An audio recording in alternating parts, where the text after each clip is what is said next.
Introducing my new book, Sacred Civic Action, Quick Guide to Engaging in Civic Life. Sacred Civic Action is not just a book, it is so much more. It is a philosophy that I embrace. Sacred Civic Action aims to blend spiritual principles with civic responsibilities to educate, engage, and empower individuals to make a positive impact on their communities. So, the goal of the book is to educate, engage, and empower the people to contribute in a positive way that makes a positive impact on your community. I'm gonna hear the concern from people about the concept of separation of church and state. I hear the concerns from the people about if we should be engaging in politics in the church and if the church is a space and a place to have these conversations. I hear people saying that we should not be having political conversations and the church should stay away from politics. And I disagree. And I disagree because Jesus was all about the people. I am a woman of faith. I am a minister of the gospel of Jesus Christ. And if I know anything about Jesus, I know that he was for the people. And politics is about the people. Jesus was about the people, and politics is about the people. So if Jesus was about the people, why should we be separating ourselves as the church away from discussions and conversations around politics?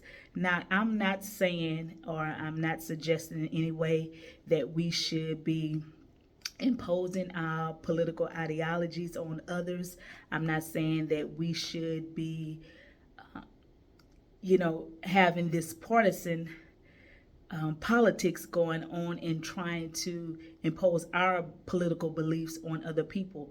That's not what I'm saying. And I'm not saying that we should be preaching politics from the pulpit. I'm not saying that at all, but the church is indeed a space and a place for us to be having these conversations around our civic responsibilities. And when in Sacred Civic Action, it's not just about politics, it's not just about voting, although I do address that in this book. There's 4 areas in this book that I talk about in here. I talk about civics one-on-one, I talk about voting in elections, I talk about volunteer service, and I talk about civil protest. So there's different areas of our civic responsibility that I touch on in this book. So it's not just about voting in elections and politics in general, although I do touch on that in this book. But the message, the core message of the book is that we all should be engaging in our civic responsibility. We should all be having conversations around what it means to be involved in politics. Because again, if you are a believer and you are a part of the church, Jesus was all about the people. So we can't say that we want to separate things that concern the people if we are believers, if we are people of faith. So I wanted to write this book, Sacred Civic Action, because I believe as the church that we should be involved.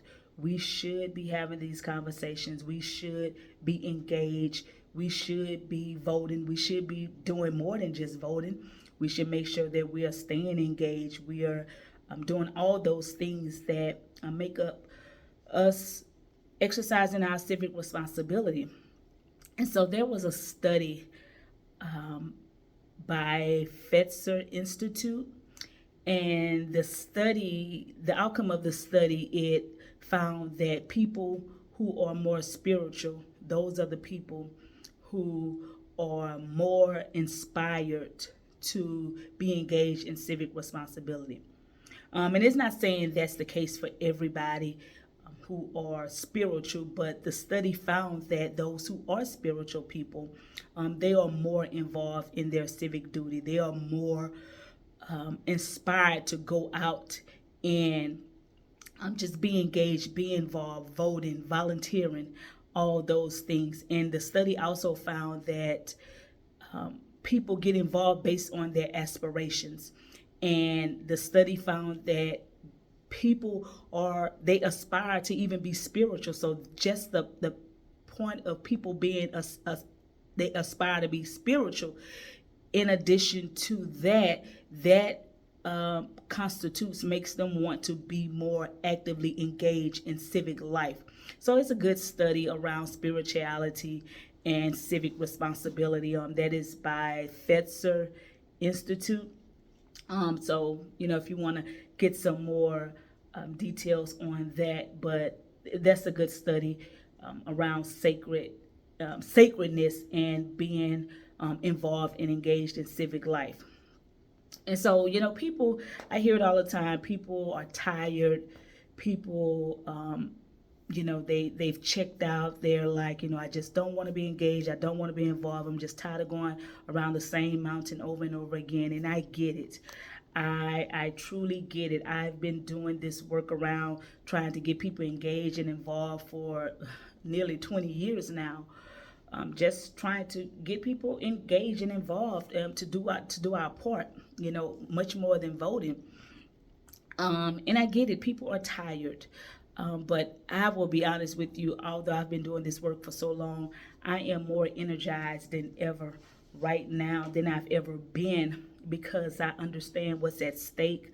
I understand that our democracy is being threatened right now. So it is so imperative that we, the people that make up a democracy, we, the people who make up the church, we should be involved. We should be engaged. We should make sure that we are not only engaged, but that we are educating ourselves, and we are also educating others as well. As we become involved and engaged, that we are helping to bring others on board, because that's what I'm doing, and that's the goal with Sacred Civic Action, with not only the book, but the masterclass that I'm creating as well, to get people to be involved. So Sacred Civic Action, again, is so much more than a book, although, I want people to read the book, because the book has some great information in here that's going to be a guide. This book is a guidebook to help us on our journey to becoming more civically engaged. So it serves as a guide to help you to do just that, to be involved and be engaged if you don't know, because so many people just haven't been engaged, haven't been involved in the past. So if that's you, this book is going to give you what you need to help you to get started on that journey, because it's going to take all of us being involved. It's going to take all of us being engaged. And again, I get it. People are tired. People are weary. We're voting, and we're constantly seeing the same thing over and over again. We're not seeing our values being represented in government. We're not seeing what's important to us being represented in government. And to be honest, a lot of that is because we have not been engaged and involved the way that we should be. I'm not saying that things are going to change overnight, because it's not. But part of that is because we have not been consistently engaged and involved in American government. We have not been engaged in doing our parts. So that's why I wanted to write this book, to serve as a guide to help us to get there. Again, the book is made up in 4 parts. I touch on Civics 101 to give a overview of civics and what civics mean, because I know a lot of us, we probably took civics in school. Hopefully we took civics in school, but if we didn't, or if we did and we just don't remember, which that is the case with a lot of people, I have a part on Civics 101 and voting in elections, talk about voting in elections, the history of voting in elections in this country. I talk about volunteer service. Volunteer service is so important, that we are giving of our time, that we're giving up of our resources to help out where we can. And civil protests. I talk about civil protests in the book. So again, the book is very informative. And the goal is to educate, engage, and empower the people so that we are making a difference in our communities. So again, Sacred Civic Action, this is my newest book, Quick Guide to Engaging in Civic Life. The book is now available for purchase. You can order it on Amazon. Sacred Civic Action, Quick Guide to engaging in civic life. So I hope that y'all can support, get your copy of the book, so that you can be educated, be engaged, and be empowered to make a difference in your community.